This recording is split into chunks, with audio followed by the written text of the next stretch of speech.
Chiropractic एक ऐसी science है जो जरा सी भी गलती हो गई तो उसमें सुधार का मौका दोबारा नहीं मिलता है। कुछ हमारे पास इंटरनेशनल टूल्स हैं जिससे हम उनकी अलाइनमेंट को चेक करते हैं। बड़ी साधारण साधारण चीजें हैं हमारे घर के अंदर कि जो कि हमें दवाइयाँ ना खा के हम लोग उन चीज़ों को अगर वो लें तो हमें बहुत ही आराम मिलता है। मैंने इसका जो डिग्री है वो जापान से की हुई है, palms college of osteopathy. India में लगभग 1000 से ज़्यादा यूनिवर्सिटीज़ हैं, गवर्नमेंट और डीम्ड यूनिवर्सिटीज़ को मिला के। कोई भी यूनिवर्सिटी इंडिया के अंदर अभी कायरोप्रैक्टिक में डिग्री नहीं करा रही है। तो क्या उन्हीं कारणों की वजह से ये जॉइंट्स में पेन होना शुरू होता है? लोग लेट के काम कर रहे हैं, वर्क फ्रॉम होम चल रहा है, तो ज़्यादातर वो इंटरनेट का जो यूज़ कर रहे हैं वो लेट के कर रहे हैं। तो एमआरआई हमें केवल इतना ही बताती है कि किस लेवल पे वो बल्जिंग है। जो हमारा लाइफस्टाइल चेंज हुआ है जी, इसके क्या मेन कारण हैं?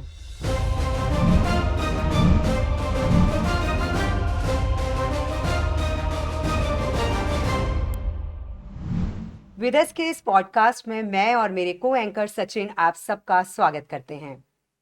आजकल हम देखते हैं कि हमारी जो लाइफस्टाइल है वो कितनी चेंज हो गई है, जिसकी वजह से जो बीमारियां या फिर ये कहें कि जो जॉइंट्स की प्रॉब्लम्स हमें ओल्ड एज में जाकर होती थी वो अब यंगस्टर्स को 12, 13, 14 की एज में होने लग गई हैं। आखिर इसके पीछे के रीजंस क्या हैं? किस वजह से ये सब हो रहा है? आज जिन्हें हमने अपने स्टूडियो में इनवाइट किया है वो सोशल मीडिया पर छाए हुए हैं, जिनकी वीडियोस आप अक्सर देखते हैं और बहुत कुछ सीखने को भी मिलता है। तो आज जिन्हें हमने अपने स्टूडियो में इनवाइट किया है वो है रिनाउंड डॉक्टर वरुण दुग्गल जी। तो चलिए स्वागत करते हैं उनका। वरुण जी, नमस्कार। Welcome to our show. नमस्कार नमस्कार जी मैम। सर। सबसे पहले तो थैंक यू कि आपने टाइम निकाला, हमारे स्टूडियो में आए। नहीं मैम, ये मेरा ऑनर है, आप लोगों ने बुलाया और मुझे बहुत अच्छा लगा यहाँ आके। आप लोगों से मिलके बहुत ही अच्छा लगा और मेरे को बहुत अच्छा लगेगा कि मैं लोगों को कुछ जानकारी दे पाऊंगा इसके बारे में, क्योंकि वीडियोस हमारी शॉर्ट फॉर्म में रहती हैं तो ज़्यादा बात करने का मौका नहीं मिलता। तो ये एक बहुत अच्छा प्लेटफॉर्म है लोगों से बात करने के लिए। सर, आज हम आपसे पहले ये जानेंगे कि ये बैक पेन के मेन रीजंस क्या हैं और जो हमारा लाइफस्टाइल चेंज हुआ है जी इसके क्या मेन कारण हैं?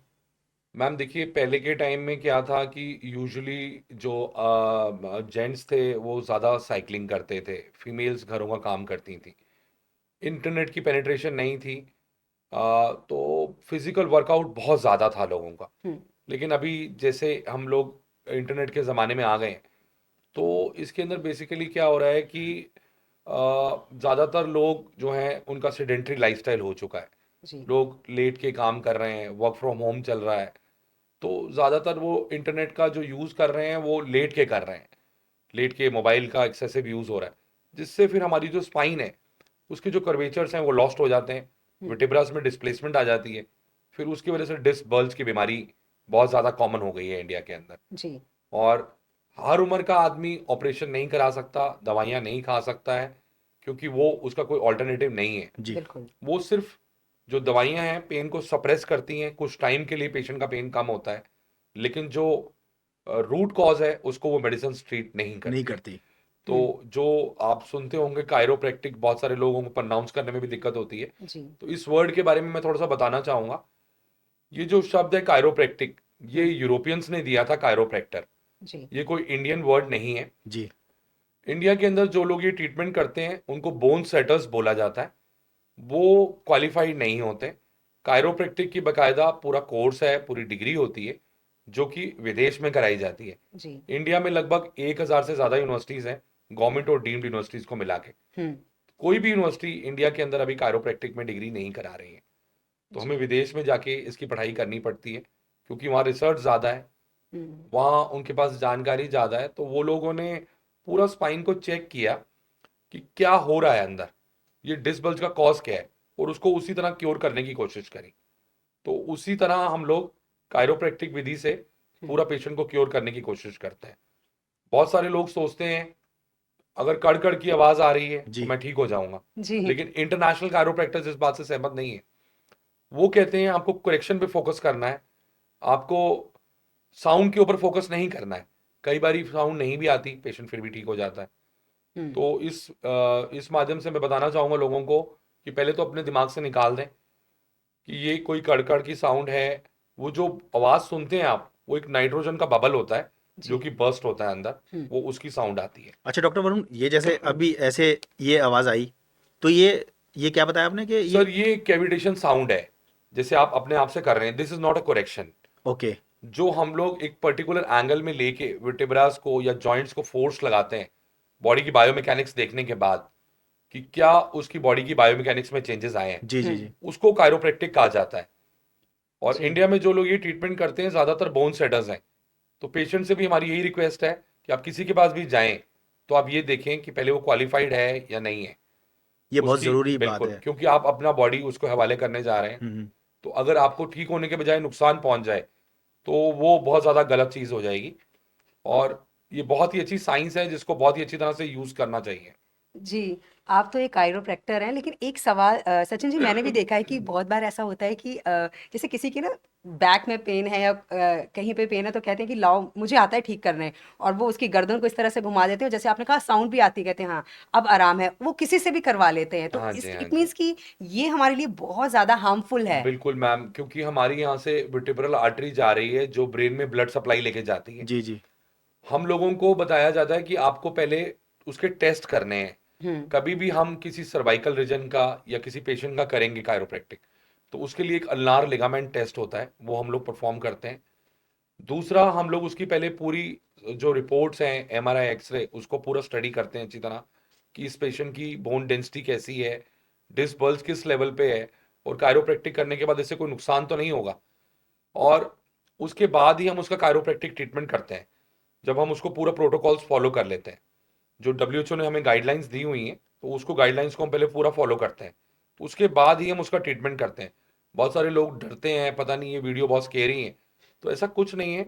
हम लोग जो बुजुर्ग हैं और बच्चे हैं उन पे सॉफ्ट कायरोप्रैक्टिक करते हैं, जो कि एक बहुत ही पावरफुल ट्रीटमेंट है। वो पेशेंट टू पेशेंट वेरी करता है। पेशेंट टू पेशेंट वेरी करता है कि उसकी बोन स्ट्रेंथ कितनी है, कितनी है? उसकी एज कितनी है, डिस्क बल्ज किस लेवल पे है, वो क्या प्रॉब्लम, उसको सिम्टम्स क्या आ रहे हैं।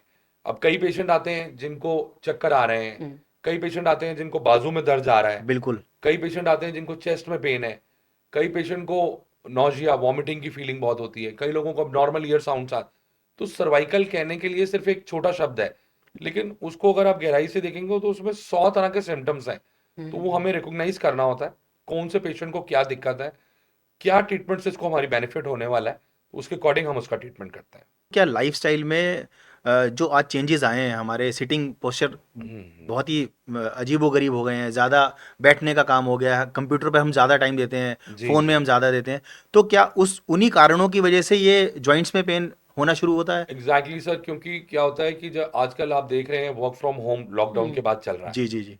तो उसमें लोग क्या कर रहे हैं कि टेबल चेयर पे काम करने के बजाय वो बेड पे ही लेट के काम कर रहे हैं। तो उससे और भी ज़्यादा उनको दिक्कत हो रही है, क्योंकि प्रॉपर बैक को सपोर्ट नहीं मिल पाता है। जो एक हमारे ऑफिस का इंफ्रास्ट्रक्चर था उसमें हम प्रॉपरली एक टेबल चेयर पे बैठ के काम करते थे। और जो भी लोग ये सुन रहे हैं उन लोगों को मैं इस चैनल के माध्यम से यही बताना चाहूँगा कि जितना हो सके आप अपनी गर्दन को सीधा रखिए। अगर आप लैपटॉप पे काम कर रहे हैं, जितना आप फॉरवर्ड बेंडिंग करेंगे उतना ज़्यादा आपको डिस्क बल्ज होने के चांसेस रहेंगे। ओके। एक एवरेज आदमी का जो सर का वेट होता है वो 3.5 किलो होता है। जब वो गर्दन को झुकाता है पूरी अपनी नीचे, तो वो वेट ज़्यादा पड़ता है वर्टेब्रास पे, जिससे डिस्क बल्ज के चांसेस बढ़ जाते हैं। तो यही कारण है आजकल जिससे ज़्यादा पोस्चरल प्रॉब्लम्स आ रही हैं लोगों को, क्योंकि सर्वाइकल मेनली भगवान ने तो हमारे ये वर्टिब्रास बनाए थे सिर्फ सर का वजन उठाने के लिए, हम्म। लेकिन हम लोगों ने क्या करा कि सारा दिन गर्दन झुका के लैपटॉप पे काम करना, एक्सेसिव मोबाइल यूज़ करना, लेट के टीवी देखना, जी। तो ये पोस्चर गलत करने की वजह से ही लोगों को ये सारी दिक्कत आ रही है। तो काइरोप्रैक्टिक ट्रीटमेंट से पहले पेशेंट्स को कुछ खास चीज़ों का ध्यान रखना होता है? मैम देखिए, ऐसा कुछ नहीं है, क्योंकि कायरोप्रैक्टिक के अंदर हम लोग क्या करते हैं कि जैसे अगर हमारे पास कोई पेशेंट एमआरआई करा के आ रहा है हम्म। या एक्सरे करा के आ रहा है, अब हम बात करें अगर एमआरआई की, तो एमआरआई हमें केवल इतना ही बताती है कि किस लेवल पे वो बल्जिंग है, जी। कौन सी नर्व्स के ऊपर प्रेशर आ रहा है। लेकिन जो एंगुलेशन है वर्टिब्रास की वो हमें मैनुअली चेक करनी होती है, उसके लिए कई टूल्स आते हैं हमें चेक करने के लिए, तो वो इतनी ज़्यादा हेल्पफुल नहीं होती है। एक्सरे सिर्फ हमें इतना बताता है कि इंटरवर्टिब्रल स्पेसेस, जो दो वर्टिब्रास हैं, दो जॉइंट हैं, हम्म। उनके बीच में कितनी कम हुई है। और बहुत सारे लोग कहते हैं जी हमने 2 एमआरआई करा ली हम ठीक नहीं हुए। हम्म। तो एमआरआई सिर्फ एक टेस्ट है, हम्म। वो सिर्फ एक जांच है देखने के लिए कि पेशेंट को क्या हुआ है। वो कोई ट्रीटमेंट का पार्ट नहीं है। ट्रीटमेंट का पार्ट है कायरोप्रैक्टिक, फिजियोथेरेपी, ऑस्टियोपैथी, जो मैनुअल ट्रीटमेंट्स हम देते हैं पेशेंट को। तो डॉक्टर दुग्गल, कायरोप्रैक्टिक जो है वो जॉइंट्स पेन में ही हील करती है, या अदर वो अपना बॉडी के किसी भी पार्ट को हम सर लोग। एक्चुअली क्या है कि अभी तक दुनिया में ऐसा कोई ट्रीटमेंट नहीं था जो डायरेक्टली बोन्स पे काम करे। चाहे अगर हम बात करें फिजियोथेरेपी की, चाहे हम बात करें किसी भी साइंस की, एक्यूपेंचर की, एक्यूप्रेशर की, हम्म। ये सारी साइंस मसल्स पे और नर्व्स पे काम करती जी है। जी जी। लेकिन ये कायरोप्रैक्टिक पहला ऐसा दुनिया का ट्रीटमेंट है जो जो डायरेक्टली बोन्स बोन्स पे पे काम काम करता है। करता है। तो इसीलिए ये सबसे पावरफुल ट्रीटमेंट माना जाता है पूरे वर्ल्ड में। तो बॉडी में जितने भी जॉइंट्स हैं, जितने भी बोन्स हैं, या हम्म, बोन्स के जितने भी जॉइंट्स हैं, उन पर ये बिल्कुल एक्यूरेट काम करता है। Exactly sir. अगर कोई बंदा प्रॉपरली क्वालिफाइड है, वो बॉडी की बायोमैकेनिक्स को पहले पेशेंट की पूरी असेस करता है। मैं हर पेशेंट के साथ कम से कम आधा घंटा पहले स्पेंड करता हूँ उसकी बॉडी की बायोमैकेनिक्स को चेक करने के लिए, और उसके बाद ही हम उसका ट्रीटमेंट प्लानिंग बनाते हैं। अब इंडिया के अंदर जो ट्रीटमेंट है, हमारी कोशिश यही रहती है कि हम लोगों को इंटरनेशनल ट्रीटमेंट प्रोवाइड कर पाए। तो हम लोग थाई ट्रेडिशनल ट्रीटमेंट देते हैं लोगों को, जो कि थाईलैंड के अंदर मॉन्क्स करते थे। जी जी तो जी। वो ट्रीटमेंट भी हम लोग इंडिया में देते हैं। मैंने चिंगमाई यूनिवर्सिटी में जाके काफ़ी दिन रह के वो उनकी साइंस सीखी, क्योंकि ज़्यादातर जो ट्रीटमेंट्स हैं वो मसल्स पे काम करते हैं, वो इतने पावरफुल नहीं है। लेकिन ये जो थाई ट्रेडिशनल ट्रीटमेंट है, उसमें अमरोटा रॉड और टॉक्सन का यूज़ करते हैं मसल्स को रिलीज करने के लिए। तो हमारी कोशिश यही रहती है कि हम लोग बोन्स को भी प्रॉपरली ठीक करें, मसल्स पे भी काम करें, कि पेशेंट की जो बीमारी है वो जड़ से चली जाए पूरी तरह से। और आज भी बहुत सारे लोगों को लगता है कि भाई मैं अपने क्लिनिक में खुद पेशेंट को ट्रीट नहीं करता हूँगा, मेरे जूनियर डॉक्टर्स करते होंगे। जी जी। लेकिन मैं बताना चाहूँगा, मैं हर पेशेंट को अपने हाथ से उसका इलाज करता हूँ। कायरोप्रैक्टिक एक ऐसी साइंस है जो जरा सी भी गलती हो गई तो उसमें सुधार का मौका दोबारा नहीं मिलता है। तो इसीलिए किसी को भी हम लोग अपने जूनियर स्टाफ से कभी ट्रीटमेंट नहीं करवाते हैं। जी। उनसे बेसिक ट्रीटमेंट हम और दिलवाते हैं, लेकिन कायरोप्रैक्टिक के अंदर कोई गुंजाइश ही नहीं है कि उसके अंदर दोबारा से सुधार किया जा सके। उस पेशेंट को आप ही अटेंड करते हाँ, हैं? हर पेशेंट का कायरोप्रैक्टिक करता हूँ। लोग मेरे पास कायरोप्रैक्टिक के लिए ही आते हैं, लेकिन उसके साथ में मैं एडिशनल ट्रीटमेंट और ऐड करता हूँ कि उनको और जल्दी और रूट से उनकी बीमारी चली जाए। तो इसमें आपके पास बच्चे ज्यादा आते हैं या जो बुजुर्ग हैं वो, या फिर जो मिडिल एज वाले हैं वो ज्यादा आते हैं? मैम क्योंकि देखो, इसके अंदर बेसिकली पैदा हुए बच्चे से लेके और जब तक हमारा जीवन चल रहा है बुजुर्ग हम्म। का, तब तक वो हमारे पास आते हैं ट्रीटमेंट के लिए। लेकिन हमें ये डिसाइड करना होता है कि इस ट्रीटमेंट से इनको कितना फायदा मिल पाएगा। लेकिन सर, माफी चाहूंगी आपको बीच में इंटरप्ट कर रही हूँ। जैसे नहीं नहीं। एक बुजुर्ग है तो उनकी एक एज है, तो हम्म। बोन्स भी थोड़ी कम वीक हो जाती हैं, और एक बच्चा है उसकी बोन्स अलग तरह की हैं। जी जी तो जी। वो क्या उनके लिए सेफ रहता है ये ट्रीटमेंट? मैम कायरोप्रैक्टिक ट्रीटमेंट जो है, हम लोग 3 साल से लेके और 65 साल तक के पेशेंट का आराम से कर सकते हैं। जी। तो जिनकी हमें ज़रा भी लगता है कि बोन हेल्थ ठीक नहीं है, हम्म। तो हम उनको पहले बोन डेंसिटी एक टेस्ट होता है उसके लिए भेजते हैं, बीएमडी के लिए। जी। और अगर हमें लगता है कि जो हमारी बोन्स हैं वो मिनरल्स की बनी होती हैं, कैल्शियम और फॉस्फोरस की, तो अगर उनकी बोन डेंसिटी अच्छी है तो ही मैं उनका ट्रीटमेंट करता हूँ। नहीं तो मैं उनको दूसरे ट्रीटमेंट पे डालता हूँ। हमारे पास और भी बहुत सारे ट्रीटमेंट्स अवेलेबल हैं, जैसे कि हमारे पास ऑस्टोपैथी है, ड्राई नीडलिंग है, हम लोग और भी क्लास 4 लेजर्स यूज़ करते हैं क्लिनिक के अंदर, शॉकवेव थेरेपी यूज़ करते हैं। तो बहुत सारी ऐसी मशीन्स हैं जिसके थ्रू हम वो ट्रीटमेंट कर सकते हैं हम लोगों का। डॉक्टर दुग्गल, अभी आपने ऑस्टियोपैथी के बारे में बात किया। जी जी। सर, ऑस्टियोपैथी ट्रीटमेंट के बारे में आप कुछ बताइए, क्योंकि ये अभी पैथी अभी इंडिया में एग्जैक्टली सर। अभी नहीं आई है। आप हाँ, शायद उस पर प्रैक्टिस कर रहे हैं। बिल्कुल बिल्कुल तो सर, बिल्कुल। उसके बारे में प्लीज़ आप बताइए हमारी ऑडियंस को कि मैं वो ऑस्टियोपैथी ट्रीटमेंट है क्या? जी जी, मैं बिल्कुल ज़रूर बताना चाहूँगा सर इस बारे में। ऑस्टियोपैथी बेसिकली एक साइंस है जो कि मदर है ऑफ ऑल साइंसेस, चाहे वो कायरोप्रैक्टिक हो, चाहे वो फिजियोथेरेपी हो, चाहे वो एक्यूपेंचर हो, चाहे वो एक्यूप्रेशर हो, चाहे न्यूरोथेरेपी हो, कोई भी साइंस हो जो कि फिजिकल मीन से ट्रीटमेंट करते हैं। ऑस्टियोपैथी के अंदर बेसिकली हम लोग सारी बॉडी को, ऑर्गन्स को मैनिपुलेट करके उसका इलाज करते हैं। हम्म। क्रेनियल ऑस्टियोपैथी एक उसका पार्ट है जिसके अंदर हम लोग हेड का ट्रीटमेंट करते हैं, जिसके अंदर सर्वाइकोजेनिक हेडेक्स आती हैं, माइग्रेन्स आते हैं, टीएमजे डिसफंक्शन आता है। आजकल स्ट्रेस लेवल बहुत ज़्यादा है, तो हमारे पास पेशेंट स्ट्रेस मैनेजमेंट के लिए आते हैं बहुत ज़्यादा। और प्लस आजकल खाने पीने का जंक फूड्स लोग खा रहे हैं, बाहर जी। का खाना बहुत ज़्यादा है। तो उसमें क्या होता है कि जो हमारी इंटेस्टाइन्स हैं उनका काम है खाने को क्रंच करना। बिल्कुल पचाना। तो वो इंटेस्टाइन्स प्रॉपर्ली फंक्शनिंग नहीं करती। फैटी लिवर बहुत ज़्यादा है लोगों को, जी। जिसके लिए कोई खास ट्रीटमेंट है नहीं। कॉन्स्टिपेशन, घबराहट, ये प्रॉब्लम्स बहुत ज़्यादा हैं, जिनको ज़्यादातर डॉक्टर्स साइकियाट्रिक केस करके भेज देते हैं पेशेंट्स को, तो वो ऑस्टियोपैथी से हम बहुत ही अच्छी तरह ट्रीटमेंट कर सकते हैं उनका।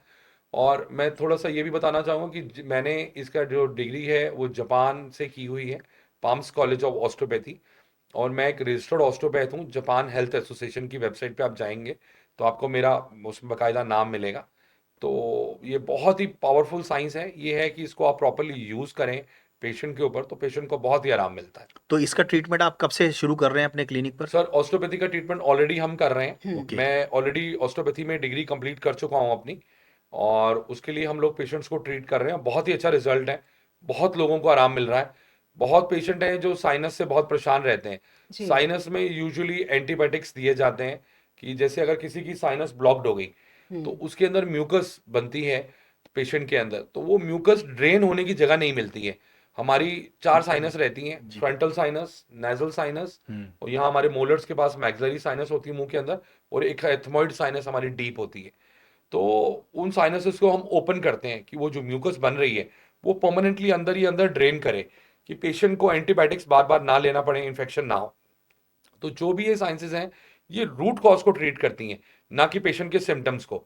हम बीमारी को दबाने की कोशिश नहीं करते, उसको जड़ से खत्म खत्म करने करने की कोशिश करते एग्जैक्टली, हैं। बिल्कुल। और एक हम और देखते हैं कि माइग्रेन की जो प्रॉब्लम है वो आजकल बच्चों में भी है। ये जो हाफ कहते हैं बच्चे कई बार कि मुझे ये हाफ सर में बहुत तेज दर्द हो रहा है, और वो दर्द इतना होता है बच्चों को कि कई बार उनको वॉमिट आ जाता है, उनको समझ में नहीं आता। और ये सिर्फ बच्चों के साथ नहीं, बड़ों के साथ भी ऐसा होता है। हाँ तो जी, हाँ जी। इसमें कैसे किया जाए? कायरोप्रैक्टिक जो है वो कैसे हमारी हेल्प करती है इसमें? मैम, इसके अंदर बेसिकली इंटरनेशनली माइग्रेन नाम की कोई बीमारी नहीं है। अच्छा। मैंने इंटरनेशनल ऑस्ट्रेलियन कायरोप्रैक्टर्स के साथ भी काम किया है, इटालियन के साथ भी किया है, जापानीज के साथ भी काम हम्म। किया है। उनको इस नाम का पता ही नहीं है कि माइग्रेन नाम की कोई बीमारी है।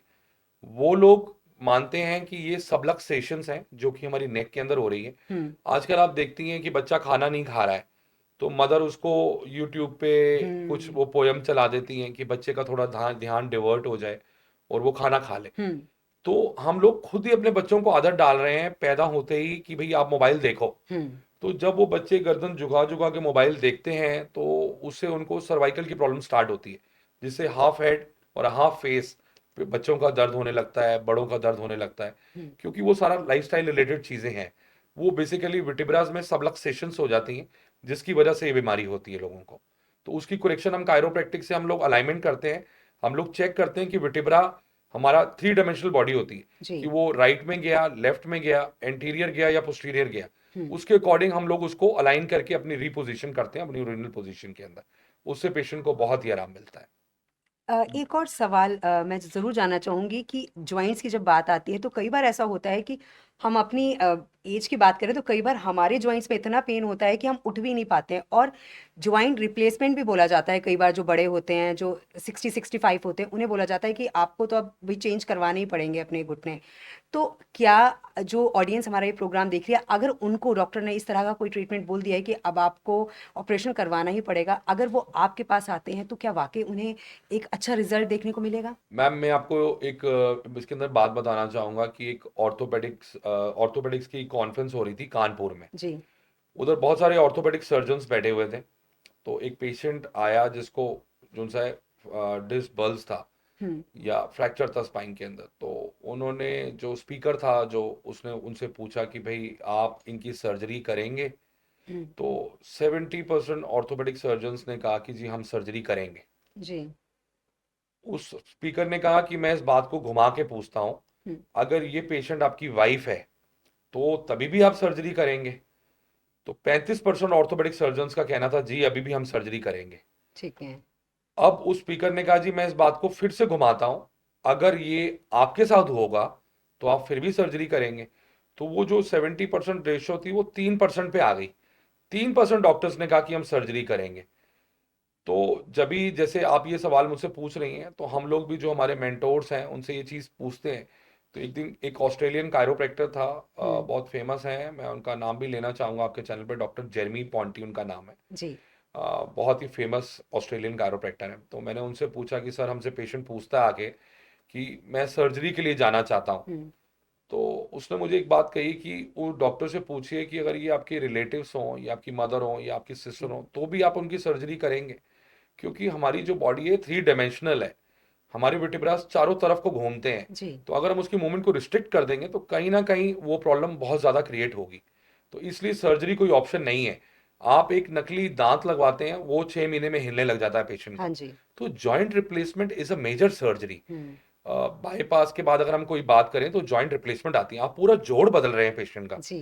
तो इट इज़ वेरी डिफिकल्ट। 1 साल तक मेरे पास पेशेंट हैं जिनके घुटनों में, क्योंकि 6 लेयर्स काट के सर्जन अंदर पहुंचता है, और नी के कई उसको लिगामेंट्स भी काटने पड़ते हैं उसको बदलने के लिए। तो नी हमारा अनस्टेबल हो जाता है, और पेशेंट को इतने जख्म होते हैं कि उसको भरने में 1 साल लग जाता है। तो वो जख्म की वजह से पेशेंट जो वो तड़पता है, उसको जो दर्द होती है, वो हम लोगों ने देखा हुआ है। तो हम तो सर्जरी कभी भी रेकमेंड नहीं करेंगे। मेरे पास वो लोग आते हैं कि हमारे पास तो सर इंश्योरेंस है, हम्म। या हमारे पास तो सीजीएचएस का कार्ड है, एमसीडी का कार्ड है, हम सर्जरी के लिए जाएंगे, हमारे पैसे नहीं लगेंगे। तो मैं उनको एक ही बात बोलना चाहूंगा कि ये शरीर जो है, ये शरीर आपका है, बिल्कुल ये सही। इंश्योरेंस कंपनी का नहीं ये है, आपने ये या बात बहुत ये सही कही बहुत है। अच्छा सीजीएचएस का बोला। नहीं है। अपनी बॉडी पे चाकू चलवाने जा रहे हैं, उससे पहले आप 100 बारी सोचिए कि मुझे ये ऑपरेशन कराना है कि नहीं कराना है, क्योंकि कुदरत की बनी जो चीज है उसका कोई मुकाबला नहीं है कहीं भी। बिल्कुल, वेरी नाइस। जी। कायरोप्रैक्टिक में डाइट का क्या पार्ट है? सर डाइट बहुत ही इंपॉर्टेंट रोल प्ले करती है। हम लोग जैसे मेरे पास कोई पेशेंट अगर क्लिनिक में आता है, तो मैंने आपको जैसे बताया कि भाई जो हम लोग क्रैकिंग करते हैं, जो आप साउंड सुनते हैं, हम्म। तो कई लोगों को तो पहले लगता है कि इतनी बोन से साउंड आ ही नहीं सकती है। वो साउंड ओरिजिनल बोन की साउंड होती है, लेकिन वो नाइट्रोजन का एक बबल होता है जो बर्स्ट होता है। ओके। जैसे हमारे पहले बड़े बुजुर्ग कहते थे कि भाई आप वाई बादी की चीज़ें मत खाइए, आपको गैस हो जाएगी। तो आज हम देखते हैं कि भाई इतना पढ़ने के बाद और इंटरनेशनल इतनी चीज़ें सीखने के बाद हम लोग उसी मुकाम पे पहुंचे हैं कि भाई वो गैस ही है जॉइंट के अंदर, जो कि हमें तंग कर रही है। तो हम पेशेंट को मना करते हैं कि भाई आप जो गैस वाली चीज़ें हैं, जैसे राजमा हो गए, छोले हो गए, गोभी हो गई, और अरबी अरबी हो गई, जो गैस बनाती हैं, जी आलू हो जी। गए, ये हम्म। चीज़ें थोड़ी कम लीजिए। क्योंकि जितना आपकी गैस बनेगी उतना ज़्यादा आपके जॉइंट्स में पेन रहेगा। तो वो लोगों को हम कहते हैं कि भाई आप अवॉइड करिए थोड़ा गैस्ट्रिक वाली चीज़ें। और सर क्या लें? लेने के लिए हाई प्रोटीन डाइट, जैसे कि हम्म। अगर कोई नॉन वेजिटेरियन है तो वो ज़्यादा चिकन वगैरह एग्स ले सकता है, कोई वेजिटेरियन है तो वो सोया चंक्स ले सकता है। आजकल सोया मिल्क बहुत फॉर्म्स में आ गई हैं चीज़ें। मखाने ले सकता है ज़्यादा कि उसकी बोन्स में कैल्शियम मिले। हरे नारियल की मलाई है जी जी। जिसमें बहुत ज़्यादा कैल्शियम है। जी। और बड़ी साधारण साधारण चीज़ें हैं हमारे घर के अंदर, कि जो कि हमें दवाइयाँ ना खा के हम लोग उन चीज़ों का अगर वो लें तो हमें बहुत ही आराम मिलता है। हमारे पास तिल हैं सफ़ेद, जी। जो गजक पे लगे आते हैं, जी। बहुत खुश होके खाते हैं सब लोग गजक पे लगे हुए। उसको आप आधा चम्मच रात को भिगो लें, और सुबह उठ के खाली पेट उसको थोड़ा लें, तो that is a rich source of calcium. तो कैल्शियम खाने से अच्छा है कि हम नेचुरल बॉडी के अंदर कैल्शियम लें जो हमारी डाइट में है, तो उससे पेशेंट को ज़्यादा आराम मिलता है। मतलब नेचुरल सोर्स से कैल्शियम लें तो बोन्स भी मजबूत होंगी। बोन्स भी मजबूत होंगी, और आपको पथरी का भी डर नहीं रहेगा, क्योंकि कैल्शियम में कार्बोनेट रहता है, हम्म। तो उसमें पथरी होने के चांसेस बहुत ज्यादा रहते हैं। लेकिन आप जो नेचुरल कैल्शियम ले रहे हैं, पनीर पनीर दूध की बनी चीजें, उससे आपको कोई पथरी नहीं होगी। वो आपकी बॉडी ने जितना कैल्शियम लेना है उतना कैल्शियम लेके वो बाकी एक्सक्रीट आउट कर देगी बाहर। लेकिन आप जो कैल्शियम की मेडिसिन ले रहे हैं उसमें चूना रहता है, तो उससे कई बारी पथरी होने का डर रहता है पेशेंट्स को। सर आपके पास जो भी पेशेंट आते हैं जब वो ट्रीटमेंट करवाते हैं तो पर्टिकुलर कितना मतलब कितना टाइम लग जाता है?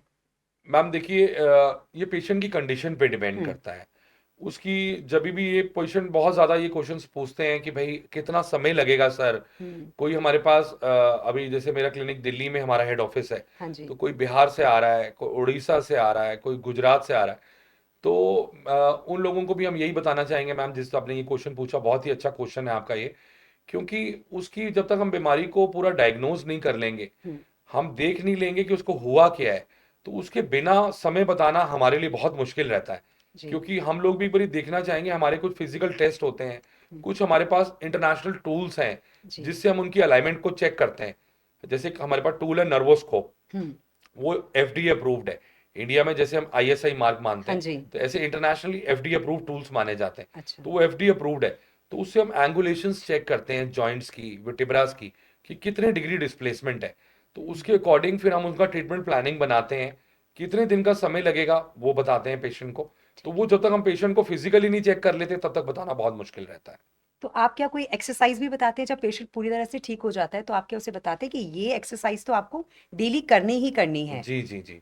मैम देखिए, जो हमारी मसल्स हैं वो भी एक बहुत इंपॉर्टेंट रोल प्ले करती हैं हमारी लाइफस्टाइल के अंदर। जी। जो हमारी बोन्स हैं बेसिकली वो उस पे तो हम कायरोप्रैक्टिक ट्रीटमेंट करके अलाइनमेंट कर देते हैं, लेकिन मसल्स टाइट होती हैं। तो उसके लिए तो हमारी यही रिक्वेस्ट रहती है कि भाई आप या तो किसी फिजियोथेरेपी क्लिनिक जो आपके घर के पास में है वहां पर जाइए, या हम उनको कुछ वीडियो फॉर्म में एक्सरसाइजेस देते हैं। वो जो पेशेंट हमारे पास नहीं आ पाते हैं तो हम सोशल मीडिया पे भी बहुत ज़्यादा पब्लिक टिप्स जी। शेयर करने की कोशिश करते हैं। अब मेरे पास कॉल्स आती हैं, सर मैं ऑस्ट्रेलिया में बैठा हूँ और यहाँ कोई मेडिकल हेल्प अवेलेबल नहीं है, या मैं कुवैत में बैठा हूँ तो यहाँ कोई मेडिकल, तो उनको हम ऑनलाइन ही वीडियोस डालते हैं, उनको ऐसी होम रेमेडीज बताते हैं कि वो जो घर पे करके उसको बिल्कुल ठीक कर सकते हैं। डॉक्टर वरुण, हमने आपको देखा है बहुत वीडियोस में, और रीढ़ की हड्डी के में से चटक चटक की आवाज़ आती है, गर्दन से चटक की आवाज़ आती है। जी तो जी। क्या कायरोप्रैक्टिक ट्रीटमेंट का कोई साइड इफेक्ट तो नहीं है? क्योंकि हमें तो डर लगता है वो देख करके कि अगर गर्दन का थोड़ा सा भी अगर फोर्स ज़्यादा लग गया तो पता लगा कि गर्दन कहीं कुछ मतलब झटका ना आ बिल्कुल जाए, या बिल्कुल सर, आप ठीक कह रहे हैं। तो ये बस मैं जानना चाह रहा हूँ अपने मन जी के लिए कि जी क्या जी। ये सेफ है ट्रीटमेंट? सर देखिए, अगर कोई क्वालिफाइड कायरोप्रैक्टर है, जैसे मैंने आपको पहले भी बताया कि ये एक इंटरनेशनल ट्रीटमेंट है, विदेशी ट्रीटमेंट है, तो ये इंडिया में तो करा नहीं जाता। अगर कोई प्रॉपरली क्वालिफाइड डॉक्टर है तो उसको पता है कि मैं इसको क्या कर रहा हूँ। जब हम वो क्रैकिंग करते हैं तो हम एनाटॉमिकल और फिजियोलॉजिकल रेंज में जाते हैं। उस टाइम पे हमको बैरियर फील करना होता है और हम पूरे प्रिकॉशंस के साथ लोगों का ट्रीटमेंट करते हैं। जो इंडिया में ट्रीटमेंट होता है वो लोग बोन सेटर्स हैं। उनसे अगर पूछा जाता है तो आप कैसे ट्रीटमेंट कर रहे हैं, आपके पास कोई डिग्री नहीं है, आप क्वालिफाइड नहीं है, तो उनका कहना यही रहता है जी हम लोग जो है अपने बाप दादा से सीखे हुए हैं, जी जी। ये हमारा पुश्त। तो वो लोग पेशेंट को हार्म कर सकते हैं, लेकिन एक कायरोप्रैक्टर कभी भी पेशेंट को हार्म नहीं करेगा, क्योंकि वो पूरे डब्ल्यूएचओ की गाइडलाइंस को फॉलो करता है, पूरे प्रोटोकॉल्स को फॉलो करता है। तो जो आप वो आवाज़ सुनते हैं वो ओरिजिनल साउंड है, पेशेंट की बॉडी से निकलती है। जब हम क्रैक करते हैं तो हमारी बॉडी एकदम से एक हार्मोन सिक्रीट करती है, तो वो उससे एकदम इंस्टेंट पेशेंट को रिलीफ मिलता है। और मसल्स पे भी काम करने के लिए हम कुछ पेशेंट को एक्सरसाइज देते हैं कि हम बोन्स को भी ठीक करें, मसल्स को भी ठीक करें, कि पेशेंट को दोबारा दोबारा दिक्कत ना हो। तो ये बिल्कुल सेफ ट्रीटमेंट है। आज तक इसके कोई भी साइड इफेक्ट्स नहीं देखे गए। अमेरिका में, जापान में ये 150-200 साल से ट्रीटमेंट चल रहा है, लेकिन इंडिया के अंदर अभी हमारा दुर्भाग्य है कि ज़्यादा कायरोप्रैक्टर्स नहीं है। जी। चाइना में एक कॉलेज है जहाँ डेली 100 कायरोप्रैक्टर्स मिलके 500 लोगों को डेली क्रैक करते हैं। ये डेली का उनका शेड्यूल है एक हॉस्पिटल के अंदर। अच्छा। तो अगर ये ट्रीटमेंट सेफ ना होता तो अमेरिका के अंदर तो आपको पता है 2-2 मिनट में पेशेंट सू कर देता है, ज़रा सा भी कुछ डॉक्टर ने मिसहैपनिंग नहीं करी। जी। तो उधर डॉक्टर्स यही कोशिश करते हैं कि भाई हम अपनी जान कैसे बचाएं। हम्म। तो अगर अमेरिका जैसी कंट्री, यूरोप जैसी कंट्री जो वर्ल्ड के विकसित देश हैं, वहाँ ये ट्रीटमेंट इतना अच्छा चल रहा है, तो इंडिया के अंदर तो अभी कोई रूल्स एंड रेगुलेशंस ही नहीं है इस ट्रीटमेंट को लेके। एक बात मैं आपसे यहाँ जानना चाहूंगी, अभी आपने कहा पुश्तैनी। हम देखते हैं कि ये जो पुश्तैनी पहलवान जिसे कहते हैं ना, जब जी किसी के जी पैर में चोट लग जाती है या हड्डी कुछ क्रैक सी हो जाती है तो वो उसी के पास जाते हैं, ट्रीटमेंट करवाते हैं, क्योंकि सर सस्ता पड़ता है। हाँ। फ्रेंकली बोलूंगी, सस्ता पड़ता है। लेकिन जब वो दर्द ज्यादा बढ़ जाता है या तकलीफ ज्यादा बढ़ जाती है, तब हमें कायरोप्रैक्टर की याद आती है, हम जी आपके जी। पास आते हैं। एग्जैक्टली। तो जब हमें एक हल्का सा भी, थोड़ा सा भी दर्ड महसूस हो, तो हमें इस तरह की चीज़ों को थोड़ा कम ही करना चाहिए। मैं ये आपसे ज़रूर जानना चाहूँगी। मैम जैसे आपने बात करी कि भाई वो लोग सस्ते में ट्रीटमेंट करते हुँ, हैं, तो हमारे इंडिया के अंदर एक कहावत है कि सस्ता रोए बार बार, महंगा रोए एक बार। जी।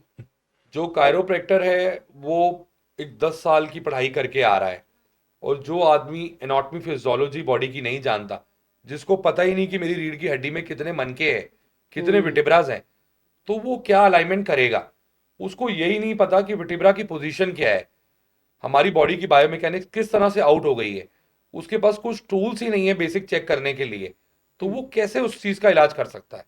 इलाज तो एक ही होता है कि वो कुछ वो पट्टी सी ली, कुछ लेप लगाया, वो मसलते हैं, अ, मालिश करते और हैं। सिर्फ वही, मतलब वही चलता रहता है और लोग उस पे विश्वास भी करते हैं। मैंने खुद देखा है, इतनी भीड़ लगी हुई होती है कि 3-3, 4-4 घंटे लोग वेट कर रहे होते हैं। मैम देखो, जब भी मैं आपको एक एग्जांपल देके समझाने की कोशिश करता हूँ। हुँ, जैसे ये मेरा जोड़ है, घुटने का जोड़ है। हाँ जी। जी। अगर मुझे नी रिप्लेसमेंट कराना है तो इसके ऊपर 6 लेयर्स हैं स्किन की। सर्जन पहले एक स्किन की लेयर को काटेगा, फिर दूसरी को काटेगा, ऐसे करके वो 6 लेयर्स को काट के अंदर पहुंचेगा। और अगर से ऊपर से मैं पट्टी लगा दूं तो वो जॉइंट कैसे क्योर हो सकता है पेशेंट का? हाँ तो बिल्कुल। वो कोई समझ से बाहर की बात है कि हम लोग उसको ट्रीट कर रहे हैं ऊपर से सुपरफिशियली, जबकि उसके अंदर प्रॉब्लम अंदर है जोड़ के। सर्जन को 6 लेयर्स काट के अंदर पहुंचना होता है, तो उस पट्टी का असर उस हड्डी पे कैसे करेगा? क्योंकि बोन के 80% लोगों को बोन का डिस्फंक्शन रहता है, हाँ जी। ना कि मसल्स का। हम्म। तो वो उसको ठीक करने के लिए वो कैसे उसको ठीक कर सकता है ऊपर से सुपरफिशियली? हम्म। वो पॉसिबल ही नहीं है। अगर वो आराम भी आएगा तो वो टेम्परेरी होगा। जैसे हम पेन किलर्स क्या क्या कहते हैं जी, किडनी खराब कर देंगे, लिवर खराब कर देंगे, आप मत खाइए। उस तरह से ही वो बाकी का ट्रीटमेंट भी है कि वो ऊपर मसल्स पे काम करेगा, बोन्स पे काम नहीं करेगा। और आप कोई मेडिसिन भी नहीं देते हैं? नहीं मैम, कायरोप्रैक्टिक इतना पावरफुल ट्रीटमेंट है कि उसमें मेडिसिन की कोई जरूरत ही नहीं है। और जो जी। डिस्प्लेसमेंट है विटिब्रास की, वो हम करेक्ट भी नहीं कर सकते मेडिसिन से। जी। हम लोगों को जो डिस्प्लेसमेंट है उसके लिए एक सर्टेन एंगल पे एक पेशेंट को पोजीशन लेके फोर्स देना होता है कि उस जॉइंट की हम करेक्शन कर पाए। वाह सर, ये तो बहुत अच्छा है। मतलब दवाइयों से हम बच जाते हैं और जी हमें जी, किसी तरह का कोई, जो हमारी बॉडी है, हमारे शरीर को किसी तरह का कोई हार्म भी नहीं होता है। मतलब बिल्कुल मैम, बिल्कुल मेडिसिन आपको लेनी ही नहीं है। बिल्कुल। डॉक्टर दुग्गल, एक क्वेश्चन है मेरा। घुटनों से कट कट की आवाजें आती हैं एक पर्टिकुलर एज के बाद। हाँ जी, हम्म। हाँ जी। ऐसा बोला जाता था कि 40 की एज हो गई है या 40 से ऊपर हो गए हैं तो आपके घुटनों में कट कट की आवाजें आएंगी या टक जी टक की जी आवाजें जी, आएंगी। तो उसका क्या रीजन होता है कि आजकल तो मैं देख रहा हूँ 30 साल के बच्चे ही, वो अगर उनको बोलते हैं कि थोड़ी उठक बैठक लगाओ तो उनको लगता है कि मेरे घुटनों में बड़ा पेन है, बिल्कुल मेरे कट बिल्कुल कट की आवाजें आ रही हैं। बिल्कुल। तो इसके पीछे क्या रीजन है? सर इसके पीछे भी जो रीजन है वो पोस्चर है हमारा। बेसिकली होता क्या है, जैसे हमारे घुटने हैं, हम अब घुटना सीधा करते हैं, मोड़ते हैं, तो उसमें साउंड प्रोड्यूस होती है। जी। हम्म। ज्यादातर डॉक्टर्स के पास आप जाएंगे तो वो आपको कैल्शियम दे देंगे, विटामिन डी दे जी देंगे, बिल्कुल। लेकिन वो जॉइंट का अलाइनमेंट नहीं देखेंगे। आप गाड़ी रोड पे चलाएंगे, हर 10,000 किलोमीटर के बाद या 3 महीने के बाद गाड़ी की अलाइनमेंट कराएंगे कि मेरी बिल्कुल। गाड़ी एक तरफ से टायर खा रही है। बिल्कुल। लेकिन अगर मेरा जूता एक तरफ से घिस रहा है, तो मैं उसको ये नहीं समझ पाऊंगा ये जूता इस तरफ से क्यों घिस रहा है। क्योंकि जैसे हमारा ये घुटना है, इसका जो फोर्स है ये सेंटर में रहना चाहिए। तो हम देखते हैं जैसे लोगों की टांगे बो लेग्स हो रही हैं, टांगे तीर कमान की तरह जी घूम बिल्कुल जाती बैंड हैं, हो जाती हैं। तो जी। उसको उसका फोर्स मीडियल साइड में पड़ने लगता है। तो ज्यादातर जो एक्सरेज आते हैं हमारे पास, वो यहाँ का जो जोड़ है वो मीडियल साइड से दोनों हड्डी टकराती है आपस में। उसकी वजह से पेशेंट को बेसिकली जो है जॉइंट के अंदर स्पेस बिल्कुल रिड्यूस हो जाती है, उसी से पेशेंट को दिक्कत आती है। तो सर्जिकली इसका कोई ऑप्शन नहीं है। कायरोप्रैक्टिक से हम बिना दवाई और बिना किसी वो उसके क्योर हो उसको सकता क्योर है। कर सकते हैं, बिल्कुल। अच्छा डॉक्टर दुग्गल, एक चीज़ मैं और पूछना चाहूँगा। मैंने कई पेशेंट को देखा है, कई पेशेंट की रीढ़ की हड्डी बिल्कुल बैंड होती है। हाँ जी, हाँ जी। मैंने तो एक पेशेंट आपके पास भी देखा, मैंने आपका एक वीडियो देखा, उसकी बिल्कुल रीढ़ की हड्डी बैंड थी और आपने उसके चटके निकाल निकाल के उसको बिल्कुल सेंट्रलाइज कर दिया। जी जी तो जी। वो कैसे पॉसिबल हो पाया? सर इसके अंदर जो बीमारी है इसका नाम है स्कोलोसिस, जिसमें पेशेंट की रीढ़ की हड्डी बिल्कुल टेढ़ी हो हाँ जाती है। टेढ़ी हो जाती है। ये बीमारी का कई कारण है आजकल। जैसे पहले तो ये सबसे बड़ा कारण है कि बाय बर्थ हम्म। कई बच्चों को बाय बर्थ ये प्रॉब्लम होती है, और इसकी ये मेडिकल फील्ड का सबसे चैलेंजिंग केस माना जाता है। और इस बीमारी के अंदर बेसिकली आप देख सकते हैं जैसे हमारी जो रीढ़ की हड्डी है, जी जी उसी से हमारे हाथ और पैर कनेक्टेड है। बिल्कुल। तो अगर हमारी रीढ़ की हड्डी टेढ़ी हो जाएगी, हम्म। तो हमारा एक कंधा ऊपर हो हाँ जाएगा, नीचे हो एक जाएगा। कंधा नीचे हो बिल्कुल। जाएगा, जी। एक टांग छोटी हो जाएगी, एक टांग बड़ी हो जाएगी, और जो हमारा कंधा है स्कैपुला एक ऊपर चला जाएगा एक नीचे। और इसमें पेशेंट की जो छाती है वो पिजन चेस्ट हो जाती है, जैसे कबूतर की छाती होती है, एक तरफ से छाती ऐसे बाहर निकल आती है, पेशेंट टेढ़ा हो जाता है पूरा। अब इसके लिए सर्जिकली क्या प्रोसीजर है, वो लोग एक लोहे की तार डाल के रीढ़ की हड्डी के अंदर, और सर्जन उसको खींचते हैं। अब वो सबसे ज्यादा खतरनाक है कि उससे पेशेंट को पैरालाइज हो सकता है, परमानेंट डिसेबिलिटी हो सकती है। तो हम लोग बिना किसी सर्जरी के उसको सीधा करते हैं। ये तो मैं बात कर रहा हूं कंजेनाइटल की। जी। इसमें भी एक चीज बड़ी इंपॉर्टेंट रहती है कि उसका कॉप्स एंगल कितना है। जो ऊपर वाला मन का घूमा है वो कितने कम कितने डिग्री घूमा है, और जो नीचे वाला घूमा है तो उसमें हम कॉप्स एंगल कैलकुलेट करते हैं। तो कितने डिग्री उसका कॉप्स एंगल है, तो वो पेशेंट का बड़ा इंपॉर्टेंट रहता है। आजकल मैं एक और चीज बड़ी ज्यादा देख रहा हूं कि जो पेशेंट्स को पेन है, डिस्बल्ज है, वो लोग पेन से बचने के लिए अपनी बॉडी को टेढ़ा कर लेते हैं, उससे भी उनको स्क्लोसिस हो जाता है। उसको हम एक्वायर्ड स्क्लोसिस बोलते हैं। जी। वो भी बहुत ज्यादा कॉमन प्रॉब्लम है, बहुत ज्यादा केसेस आ रहे हैं हमारे पास। और हमें यही बाद में पता चलता है कि वो पेन से बचने के लिए, क्योंकि उस पेशेंट को सीधा रीढ़ की हड्डी करके बैठने में दर्द थी, तो उसने अपनी बैठने की अपने कंफर्ट इजी जोन। ना, वो ह्यूमन साइकोलॉजी है कि जिस एंगल में मुझे पेन होगा तो हाँ मैं उसको चेंज कर लूंगा। बिल्कुल। और सर एक और चीज़ हम देखते हैं कि अगर बच्चों की बात करें तो कुछ बच्चे बाय बर्थ जो होते हैं ना उनके पैर थोड़े से टेढ़े मतलब इस तरह से होते हैं। हाँ जी, हाँ मैं जी। अभी गई थी एक हॉस्पिटल में तो मैंने देखा कि इतने सारे बच्चे आए हुए थे तो उन लोगों के पैर बिल्कुल टेढ़े थे मतलब उन लोगों को कुछ ट्रीटमेंट चल रहा था। हाँ तो हाँ। अगर आपके पास आते हैं कुछ इस तरह के बच्चे तो अगर स्टार्टिंग में ही आ जाते हैं पेरेंट्स तो वो बच्चे पूरी तरह से ठीक हो सकते हैं क्योंकि एज थी मुझे लगता है उनकी 3 या 4 साल ही थी उनकी एज। तो क्या वो हम्म। ठीक हो सकते हैं? बिल्कुल मैम, वो ठीक हो सकते हैं अगर उनको ठीक इलाज ठीक टाइम पे मिलेगा तो वो बिल्कुल ठीक हो जाएंगे। ज्यादातर क्या होता है कि आजकल स्ट्रेस लेवल बहुत हाई है, फूड में बहुत ज्यादा अडल्ट्रेशन है, तो आजकल कंसीव करने में भी फीमेल्स को बहुत दिक्कत आ रही है, हम्म। आईवीएफ का इस्तेमाल किया हाँ जा जी। रहा है और बहुत टेक्निक्स का इस्तेमाल किया जा रहा है। तो उसके अंदर बेसिकली जो बच्चे जैसे किसी का बर्थ होता है, किसी बच्चे को ब्रेन में ऑक्सीजन नहीं मिली, हम्म। ब्लड सप्लाई नहीं मिला, तो उसको हम सेरेबल पैल्सी बोलते हैं। उस बीमारी को जिसकी आप बात कर रही हैं उसका जी। मेडिकल टर्म्स में नाम है सेरेबल पैल्सी। अच्छा। उसके अंदर बच्चों की टांगे पंजे टेढ़े हो जाते हैं। हम्म। तो उसके अंदर जो जॉइंट्स टेढ़े हैं उसमें मसल्स पे भी काम करते हैं, बोन्स पे भी काम करते हैं कि उसको हम सीधा कर पाए। हमारे पास एडजस्टर टूल्स होते हैं, इलेक्ट्रॉनिक एडजस्टर टूल्स, उससे हम उसको सीधा करते हैं पूरा, कि उनकी जॉइंट्स और मसल्स को हम रिलीज कर दें और पेशेंट को पूरी तरह से आराम आ जाए। तो बहुत सारे सेरेबल पैल्सी के बच्चे हमारे पास रहते हैं ट्रीटमेंट के लिए। जी। लोगों को लगता है कि कायरोप्रैक्टिक ट्रीटमेंट न्यूरोलॉजिकल प्रॉब्लम पे काम नहीं करेगी, हम्म। सिर्फ ऑर्थोपेडिक डिसऑर्डर पे काम करेगी। न्यूरोलॉजिकल डिसऑर्डर में क्या होता है कि जो टाइटनेस है पेशेंट की, हम्म। वो हम एक ही थ्रस्ट, हम बोलते हैं इसको, एक ही थ्रस्ट में खत्म कर देते हैं। ठीक जो है। कि क्योंकि हम लोग जो थ्रस्टिंग करते हैं वो एनाटॉमिकल और फिजियोलॉजिकल रेंज में जाके करते हैं, तो एक ही थ्रस्टिंग में हम उसकी वो सारी टाइटनेस बॉडी की खत्म कर देते हैं पूरी तरह। डॉक्टर तुगल एक क्वेश्चन मेरा और भी है। L4 L5 हाँ जी, बड़ा हाँ ही जी। कॉमन नाम हो चुका है हाँ आजकल। जी, हाँ जी, हाँ जी। इस ये क्या मतलब क्या बॉडी का, फिर मैं पूछूंगा कि क्या बॉडी का पोस्चर गलत होता है, बॉडी की पोजीशनिंग गलत होती है, उस वजह से ये रीढ़ की हड्डी में L4 और L5, हाँ तो जी, क्या हाँ जी। पर्टिकुलर इन्हीं में ही प्रॉब्लम आती है L4 L5 में? सर ये बहुत ही अच्छा क्वेश्चन पूछा आपने, क्योंकि सबसे ज्यादा इसी बीमारी से ये लोग पीड़ित हाँ हैं। बहुत कॉमन डिजीज बहुत है सर, ज्यादा मेरी कॉमन है। मदर को भी ये पीछे हुआ। बिल्कुल बिल्कुल। और अभी ये L4 L5 क्या है वो मैं आपको बताता हूँ। जी। हमारे नंबर के अंदर 5 वर्टिब्रा रहते हैं। तो हम्म। L4 वर्टिब्रा का नंबर है, L4 और L5।